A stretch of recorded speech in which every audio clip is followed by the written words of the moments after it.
Requested by William Harding. Cinemation Regalons presents Story Time with Matthew Lee. Horton Hatches the Egg. This is the story of Horton Hatches the Egg. You can read along with me in your book. You'll know when it's time to turn the page when you hear this sound. Let's begin now.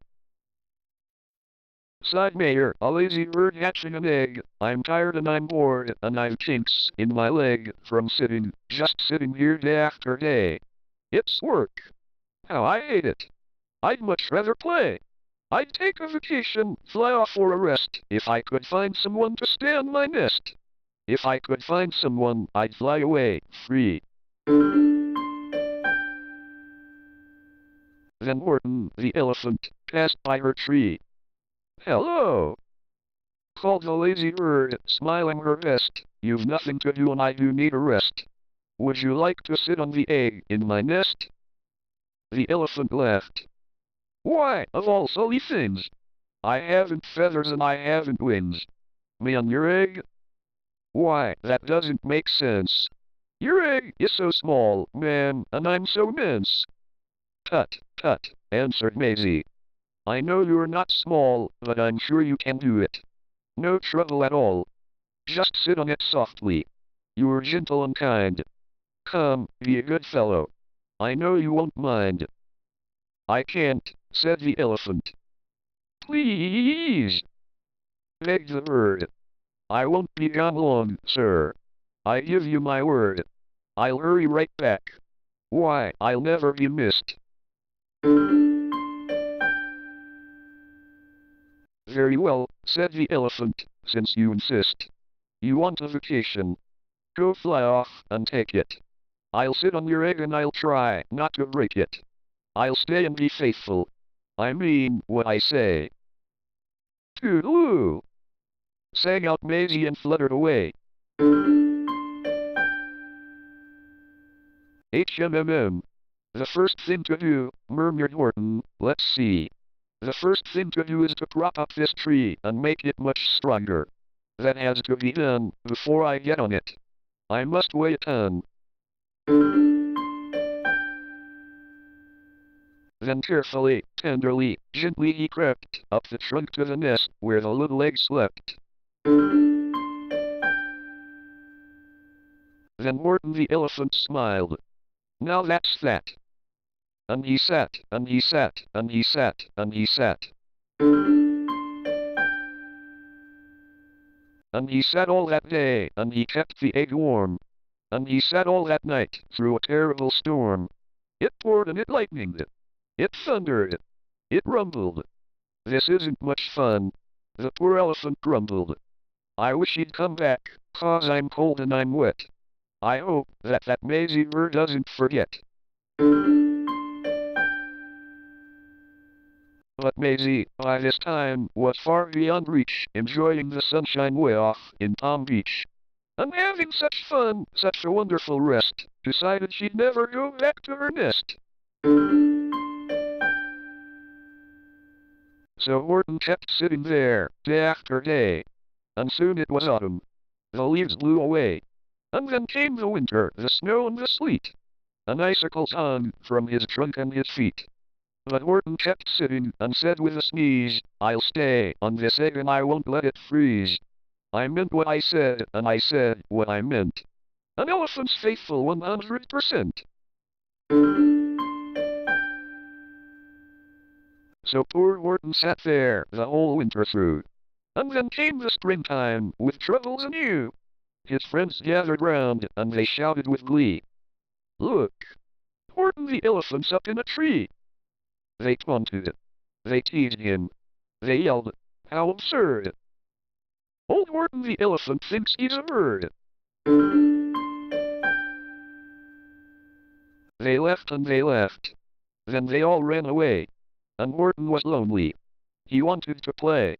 But he sat on the egg and continued to say, "I meant what I said, and I said what I meant. An elephant's faithful 100%. No matter what happens, this egg must be tended. But poor Horton's troubles were far, far from ended. For, while Horton sat there so faithful, so kind, 3 hunters came sneaking up softly behind. He heard the men's footsteps. He turned with a start. 3 rifles were aiming right straight at his heart. Did he run? He did not. Horton stayed on that nest. He held his head high, and he threw out his chest. And he looked at the hunters as much as to say, "Shoot if you must, but I won't run away. I meant what I said, and I said what I meant. An elephant's faithful 100%. But the men didn't shoot. Much to Horton's surprise, they dropped their 3 guns, and they stared with wide eyes. "Look!"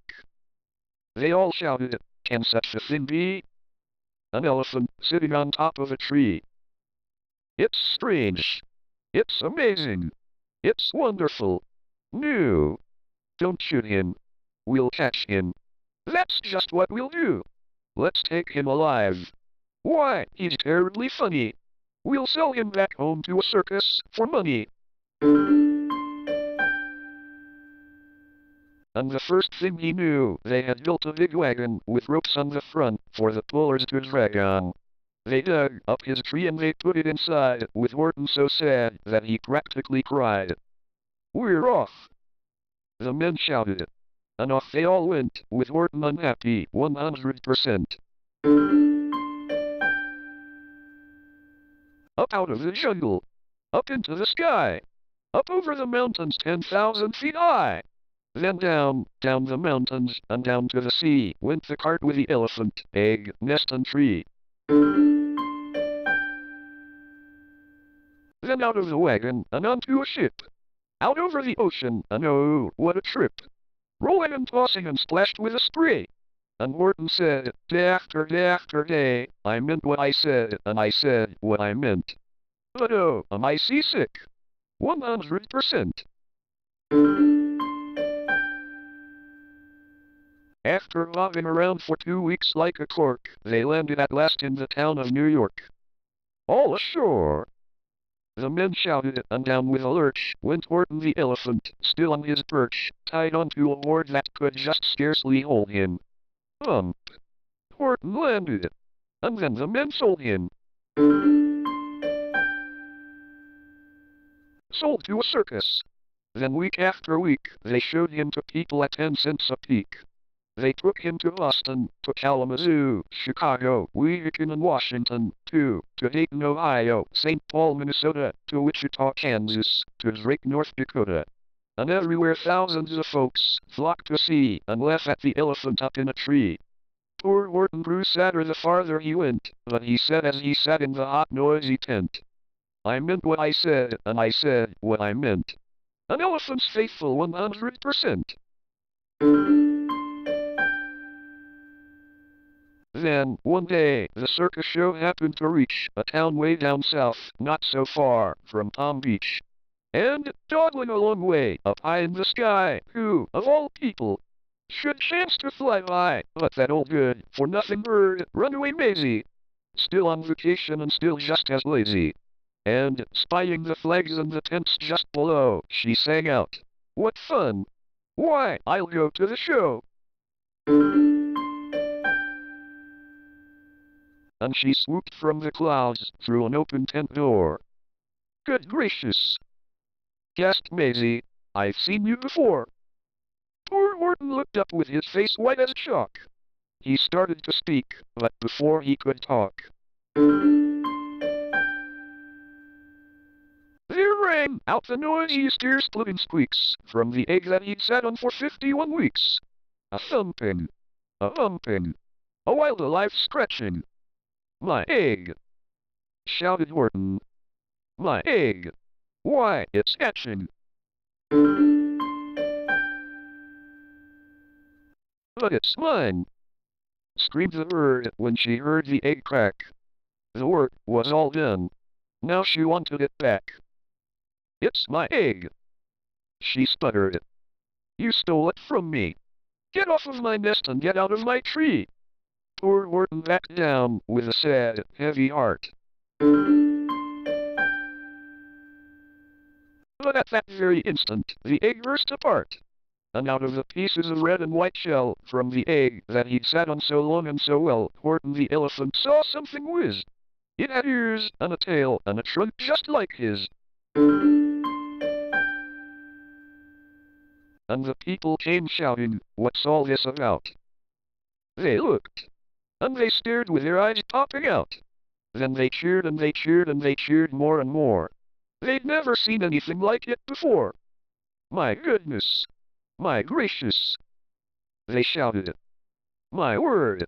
It's something brand new! It's an elephant bird! And it should be like that! Because Horton was faithful. He sat and he sat. He meant what he said and he said what he meant.